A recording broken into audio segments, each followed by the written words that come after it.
There is a new kid on the portable gaming block, and one of us has played it. That person is, of course, Giant Bomb's very own Jan Ochoa. Jan, how you doing?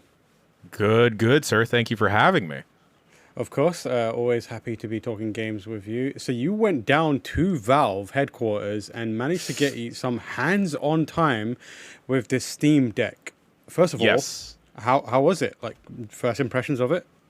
Initial impressions, the unit is absolutely huge. We brought over a couple of consoles to compare size with. We brought over a Nintendo Switch, GBA, a PS Vita, and a Game Gear because, you need to bring your props. And it was much bigger than all of those. And I think that was like an initial thing that a lot of people were worried about when they initially announced the Steam Deck. But it is a big unit, but it is surprisingly very, very light. And it feels good to hold. I don't know if you run into this, Tam, with holding like a Nintendo Switch when it's in handheld mode, but my hands get really fatigued because there's no real like good place to grip. Your hands kind of like lay Yeah. flat like this. But with the Steam Deck, the edges where the buttons are, it's a little bit curved, so it feels much more comfortable to hold for an extended period of Right. time. It's very light, which was surprising because I was thinking it'd be something super duper heavy, but maybe that's just like my own brain being poisoned with having to stick like six double A's into like a Game Gear or something. But yeah, it was really really neat. Right. I guess like my first question around so you said it's light and your hands didn't really get fatigued. How long were you kind of playing it for? And do you think that given that, the battery life can range from anywhere between 4 to 8 hours, that fatigue might still set in? Or do you feel like you could comfortably hold a beefy handheld like that for an extended gaming session? I don't think you could hold the beefy Steam Deck over your head laying down for an extended period of time. I think either way you may feel fatigued enough that you might drop it on your face. But if you're just Mm. sitting down on a couch and like casually playing in front of you or you're commuting, I think you'd have an okay enough time.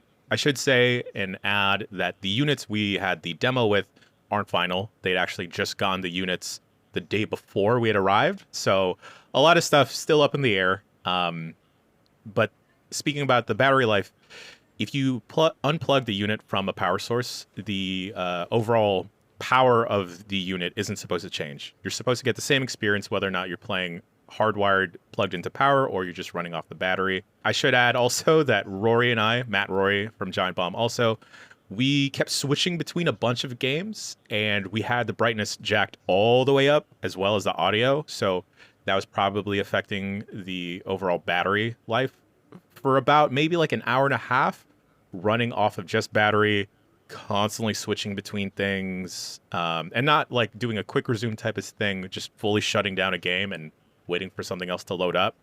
Uh, the battery may have drained to maybe 35%.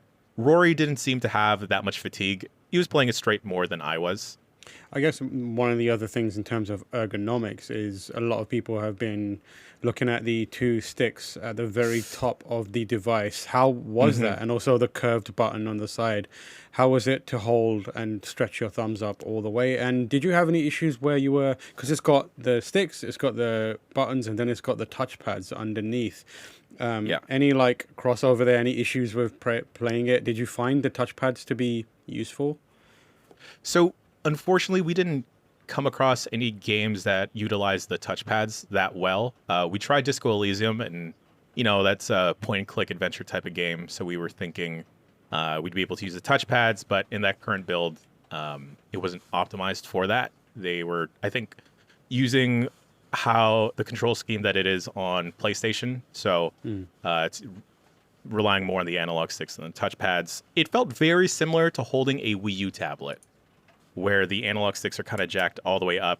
It took some getting used to. We fired up Hades, and Hades, it's kind of burned into your muscle memory if you've beaten the game a couple times.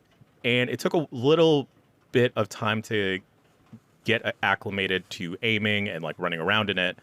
But after a while, like it didn't feel too weird having the analog sticks like that far up on the unit. Having your hands rest at neutral, your thumbs would probably be on the touchpads, and even then, depending on whatever game you'd be playing that could utilize them more effectively, I think it'd be okay. We fired up Doom Eternal, and Rory was having a normal time playing through that game.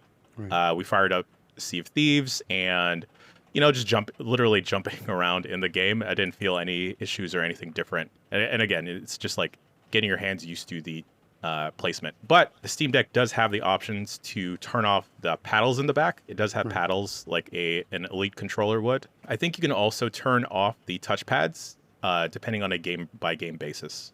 So Yeah. there's three models of the Steam Deck, and the main Yes. distinguishing features between the cheaper model and the mid range and the high price range one is the lower end one has eMMC storage, while the other one has NVMe SSD storage. Do you know which model you're playing, and what was it? What was the experience of like loading and switching between games like for you? I'm not 100% sure which model they had us demo, but given our demo time with the unit, I think I would stray closer to at least the mid-tier option rather than the entry-level one with like the 64 gig SD card. I mean, you can slap in a different SD card, of course, but the loading times I would assume would be much better not with the entry-level unit, the baseline one. Load times, for the most part, it was pretty good. We actually did a comparison run test trying to load up Hades on a Nintendo Switch versus the Steam Deck. The Steam Deck had to run through its initial OS stuff, but then it wound up eclipsing it while the Switch was still loading into Hades. And we ran the test again, except instead of trying to load into Hades, we loaded into Control, and then it like midway while the Switch was still loading into Hades, the Steam Deck had already loaded into Control and was already at the main menu. Nice. Yeah. That's impressive. I will say there were a couple hitches in Control. I don't know if that was because, there's still a pre-production unit. It isn't completely final, but we were actually, because, it's pretty much a PC in your hands, we were able to bump down the video settings, and we're actually able to get a smoother 60 FPS. Right. And you mentioned that it is basically a PC in your hands. Did you get to do anything with the non-gaming application side of it? Like, were you loading up like Fruity Loops on there or anything? Like, what's going on?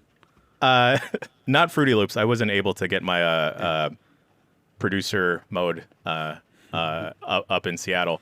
But they did have a demo unit where they had the Steam Deck set up in like a desktop environment, and it has a USB-C port on top, and they had it going out to a USB hub, and then from the hub going an HDMI out there, and a Bluetooth mouse and keyboard. And this was the most surprising thing to me because it had like a VLC playback going on loop, some coding instance going on.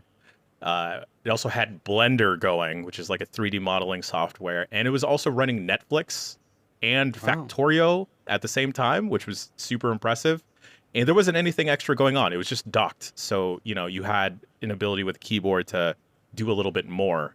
And that was super impressive because, a lot of people say that this is like the Nintendo Switch killer, but upon having my actual time with it and just seeing how the devs are approaching this machine, I don't think that way at all anymore. It's more so getting people into the PC sphere, right? Getting them into the Steam ecosystem.